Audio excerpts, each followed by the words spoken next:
नमस्कार, आप देख रहे हैं राष्ट्र हिंदी न्यूज और मैं हूं आपके साथ वर्षा शर्मा। 2017 के गुजरात विधानसभा चुनावों में बीजेपी के मुख्य आलोचक और पाटीदार विरोध का चेहरा हार्दिक पटेल आज भाजपा में शामिल हो गए हैं। वो गुजरात बीजेपी अध्यक्ष CR पाटिल की उपस्थिति में बीजेपी ज्वाइन कर चुके हैं। बीजेपी में ज्वाइनिंग से पहले हार्दिक पटेल ने गुरुवार सुबह ट्वीट करके कहा कि वो राष्ट्र सेवा के भागीरथ काम में छोटा सिपाही बनकर काम करेंगे। अहमदाबाद के भाजपा कार्यालय कमलम में मुख्यमंत्री भूपेंद्र पटेल, प्रदेश अध्यक्ष CR पाटिल हार्दिक को पार्टी ज्वाइन करा चुके हैं।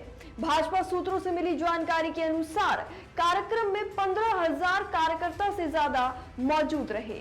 भाजपा ज्वाइन करने से पहले उन्होंने एक ट्वीट किया जिसमें उन्होंने लिखा, राष्ट्र हित, प्रदेश हित, जनहित और समाज हित की भावनाओं के साथ आज से नए अध्याय का प्रारंभ करने जा रहा हूं।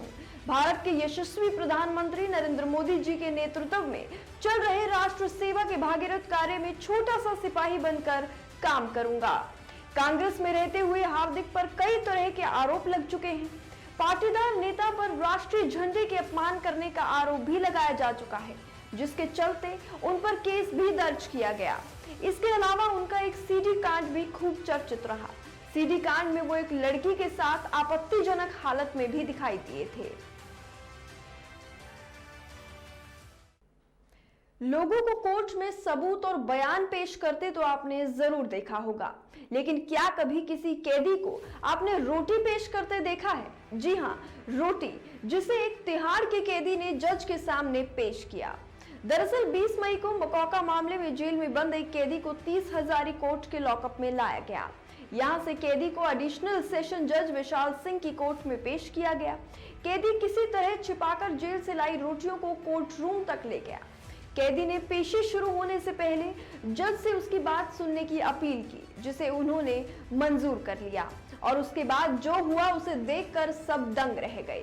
कैदी ने भरी कोर्ट में तिहाड़ जेल में बनी रोटियां दिखाई, जो बेहद सख्त थी, ठीक से पकी नहीं थी और घटिया आटे से बनी थी।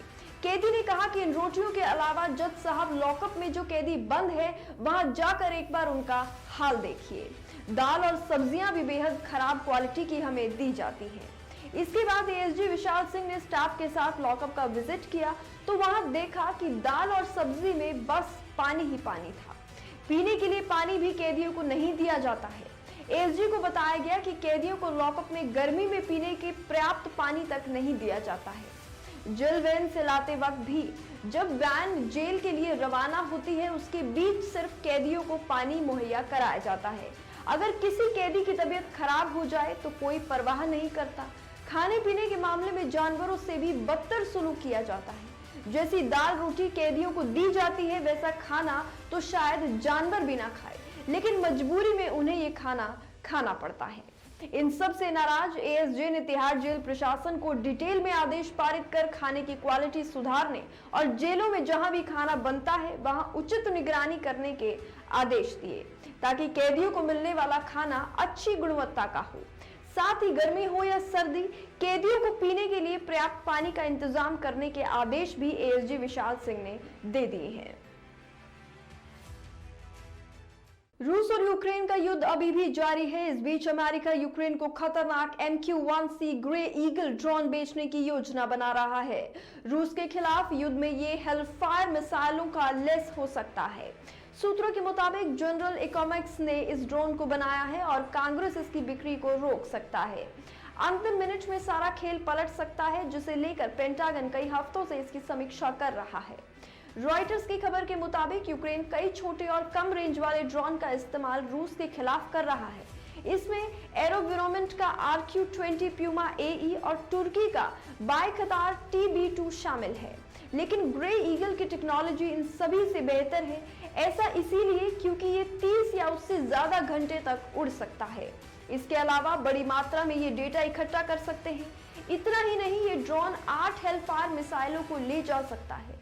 लेकिन ये बिक्री यूक्रेन के लिए काफी महत्वपूर्ण है, क्योंकि इसका इस्तेमाल यूक्रेन बार बार कर सकता है। साथ ही दूर तक ये हमला करने में सक्षम भी बताया जा रहा है।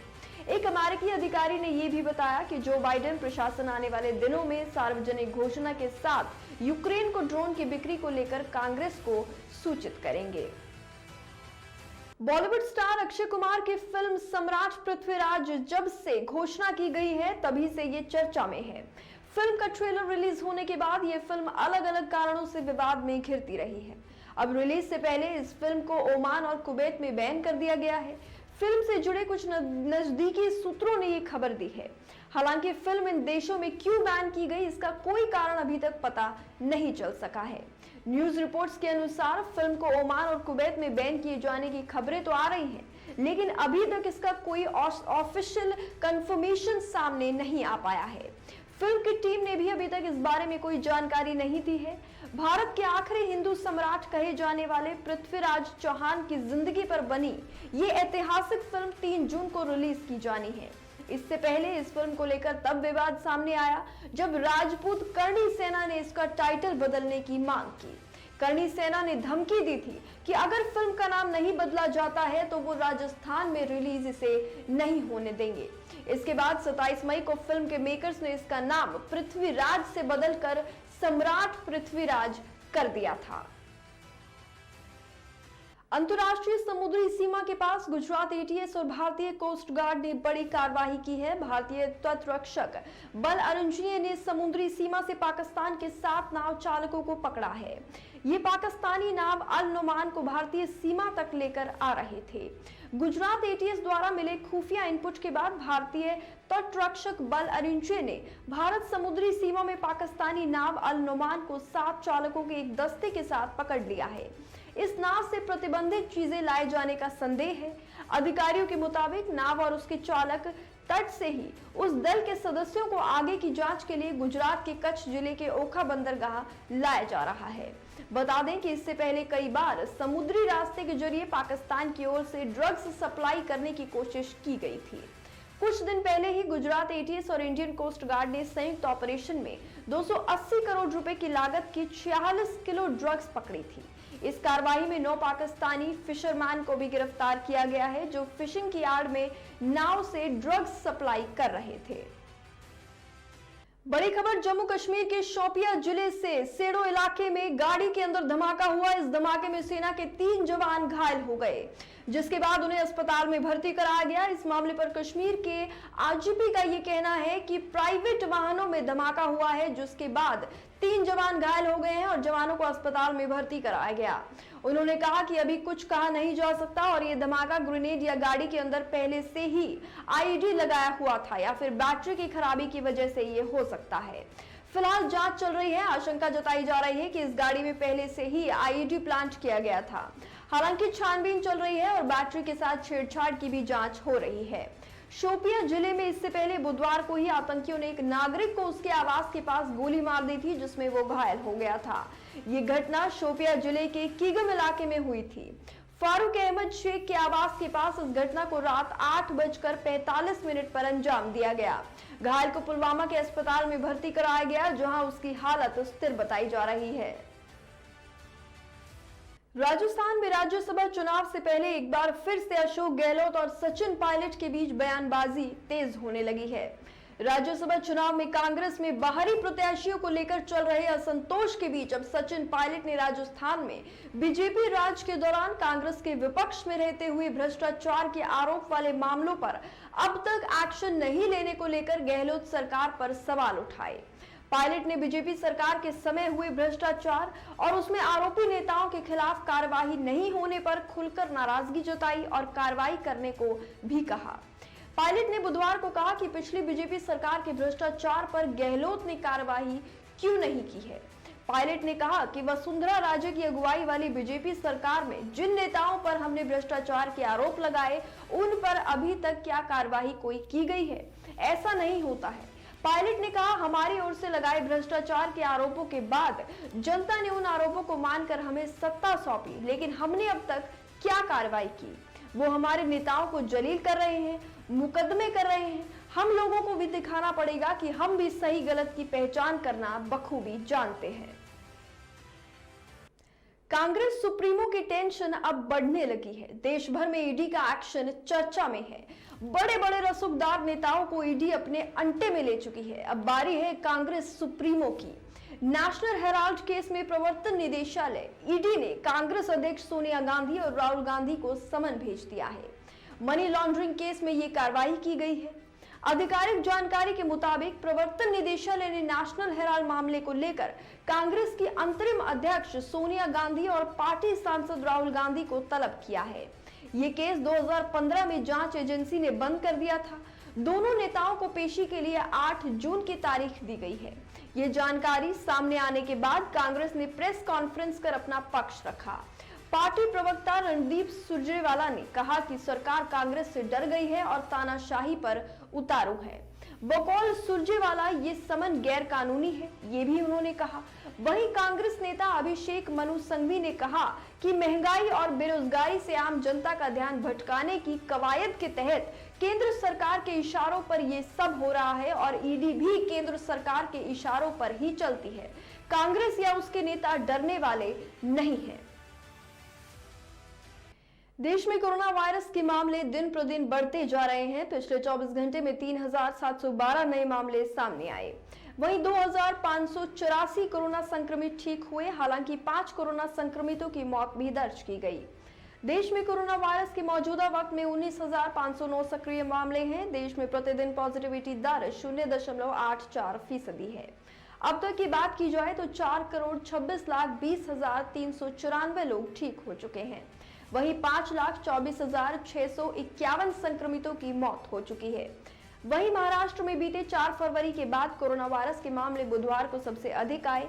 महाराष्ट्र में 753 नए कोरोना संक्रमित मिले हैं। बीएमसी की तरफ से जारी किए गए बुलेटिन के मुताबिक 2,970 सक्रिय मामले हैं।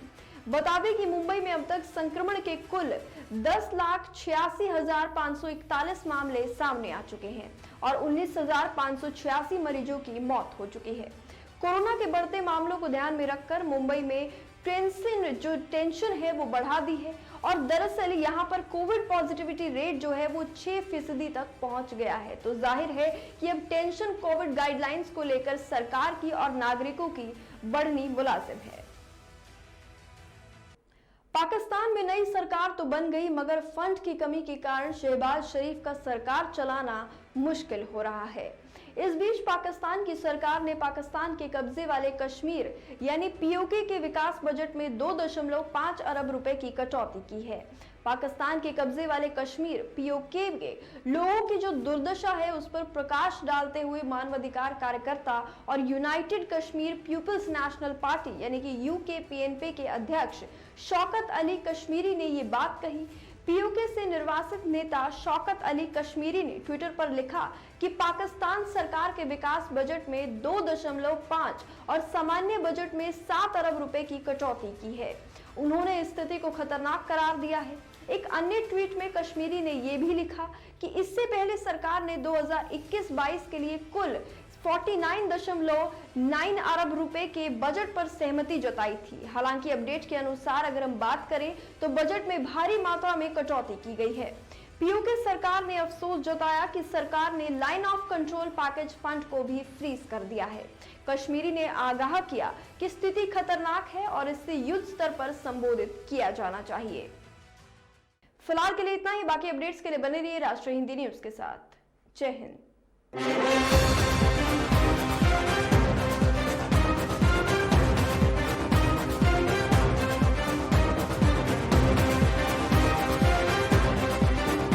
आप देख रहे हैं राष्ट्रीय हिंदी न्यूज।